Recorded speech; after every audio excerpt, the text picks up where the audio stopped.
For centuries, the British monarchy has relied on discretion, silence, and selective memory to protect its image. Francis was never meant to rule. He held no real power and commanded no political influence. Yet after his death in 1910, the royal family took an extraordinary step to control what he left behind. His will was sealed by court order.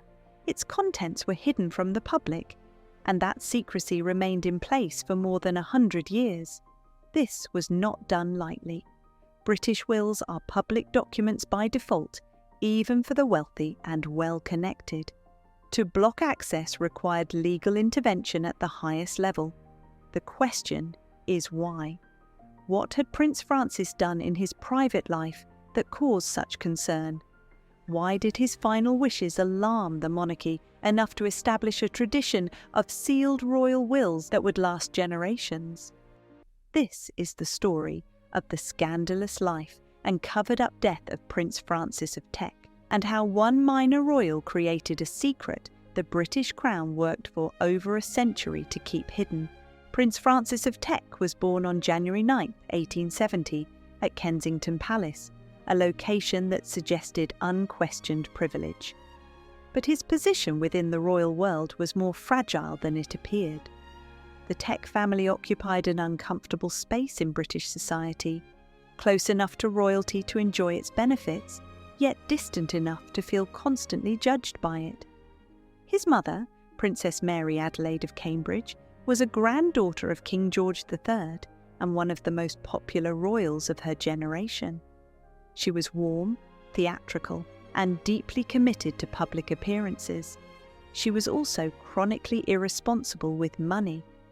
The Teck household lived well beyond its means, relying on loans, favours, and patience from creditors who were often reluctant to press a royal family too hard. Francis grew up surrounded by elegance and anxiety at the same time. The furniture was grand, the invitations prestigious, but the finances were unstable. Periodically, the family retreated from London altogether when debts became too visible. These disappearances were quietly explained as travel or health breaks, but Francis absorbed the lesson early. Appearances mattered more than reality, and charm could compensate for almost anything. His father, Francis, Duke of Teck, carried a princely title that sounded impressive, but came from a morganatic branch of the House of Württemberg. In practical terms, this meant the family ranked lower than most of the royals they socialised with. Queen Victoria tolerated the marriage and elevated the Teck status for the sake of family harmony, but the distinction was never forgotten inside aristocratic circles. Francis was royal, but not quite royal enough. That tension shaped him. From childhood, he showed a strong appetite for attention and risk. At school, discipline never came easily. He was expelled from Wellington College after an incident that became famous within royal circles, throwing his housemaster over a hedge to win a bet. The story followed him for the rest of his life, not because of its seriousness, but because of what it revealed. Francis did not fear consequences, and he enjoyed pushing boundaries to see how far his position would protect him. It usually did. Teachers, tutors, and relatives noted his charm and intelligence, but also his lack of restraint. He could be generous and engaging one moment, careless and reckless the next. Where other young princes were trained to disappear into duty, Francis learned how to be noticed. He was indulged, forgiven, and repeatedly given fresh starts. Yet beneath the indulgence sat a growing problem. Francis did not feel secure in his place. He belonged to the royal world, but he did not fully trust it. And that insecurity expressed itself not through ambition, but through appetite, for excitement, approval, and escape. By the time he reached adulthood, the palace had begun to worry. A prince without discipline was not just a family inconvenience. He was a reputational risk. And there was only one traditional solution for a young royal man who refused to settle. He would be sent into the army, whether it suited him or not. For the royal family, the military had long served as a corrective tool. It imposed structure, demanded obedience, and offered a socially acceptable way to channel restless energy. When Francis was sent to Sandhurst, the expectation was not that he would become a great commander, but that the discipline of service would steady him. On paper, his military career appeared respectable. He received commissions in established regiments, moved through the expected ranks, and eventually served in active campaigns. He saw real action during the Nile expedition and later in South Africa, earning mentions in dispatches and decorations that suggested competence under pressure. To the public, this was proof that the prince had found purpose. Inside the army, the picture was more complicated. Francis performed well when circumstances demanded decisiveness, but he showed little interest in the routines that defined military life. Drill, administration, and hierarchy bored him. Fellow officers noted that he relied heavily on charm rather than authority, and while this made him popular in mess halls and social settings, it undermined confidence in his leadership. He was liked, but rarely taken seriously. Gambling followed him wherever he served. Betting was common among officers, but Francis treated it less as entertainment and more as habit. Debts accumulated quietly, often settled through family intervention or discreet arrangements that prevented public embarrassment. The pattern was familiar: misstep, protection, reset. Despite his growing reputation, expectations outside the army continued to close in on him. As he entered his 30s, questions about marriage became unavoidable. A union would have stabilized his finances, reassured the palace, and redirected his attention toward responsibility. Princess Maud of Wales, the sister of the future King George V, showed clear interest. The match was appropriate, prestigious, and strongly encouraged. Francis declined. No public explanation was given, and none was required. In private, the decision caused unease. Royal men were permitted discretion, but refusal without alternative plans created uncertainty. Francis was not positioning himself for independence or reform. He was simply opting out. By the time he retired from the army in 1902, officially with the rank of major, it was clear that military life had not changed him. It had merely delayed confrontation. He returned to civilian society with status intact, habits unchanged, and fewer structures to contain him. The prince who had entered the army to find discipline emerged with something else instead: freedom. And with that, freedom came exposure. Without uniforms, postings, or expectations to anchor him, Francis drifted deeper into the social world he understood best. By the early years of the 20th century, Francis of Teck had settled into a life that suited him far more than the army ever had. He moved easily through London society, welcomed in aristocratic homes where his title still carried weight, and his reputation was treated as an inconvenience rather than a liability. It was within this world that his relationship with Ellen Constance Needham, Countess of Kilmorey, became firmly established. Lady Kilmorey was not an anonymous figure. She was attractive, socially confident, and married to Francis Needham, the 3rd Earl of Kilmorey. She moved comfortably within elite circles and understood the rules that governed them. Affairs were not unheard of in that environment, but discretion was essential. What distinguished Francis's relationship with her was not its existence, but its persistence. The affair did not fade or remain casual. It became a constant presence in Francis's life. He visited frequently, wrote often, and reorganized his social world around the relationship. Those close to him understood that Lady Kilmorey was not simply a diversion. She was the central emotional attachment of his adult life. For the royal family, this presented a growing problem. Francis was unmarried, which already drew attention. His connection to a married woman added a further complication. Yet as long as the relationship remained private and did not provoke public scandal, the palace tolerated it. Silence had always been its preferred solution. Financial consequences soon followed. Francis's gambling habits continued and his spending increased. While there is no evidence that Lady Kilmary controlled his finances, the relationship coincided with a period of increasing instability. Family members intervened discreetly when necessary, preserving appearances while addressing practical concerns behind the scenes. Over time, rumours accumulated. Some later claimed that Francis fathered an illegitimate child during the 1890s, a story that surfaced decades afterward through the actress Sarah Miles, who alleged descent from him. These claims have never been substantiated and remain speculative, but their persistence reflects how firmly Francis's private life became associated with secrecy and unresolved questions. What mattered more than rumour, however, was the shift in Francis's priorities. Marriage, once encouraged, now seemed increasingly unlikely. His emotional loyalty was already claimed. For a royal family accustomed to managing image through alliances and institutions, this created uncertainty. Francis was no longer simply avoiding responsibility. He was building a life that did not include them. Still, the arrangement held. No press exposure followed. No formal intervention was made.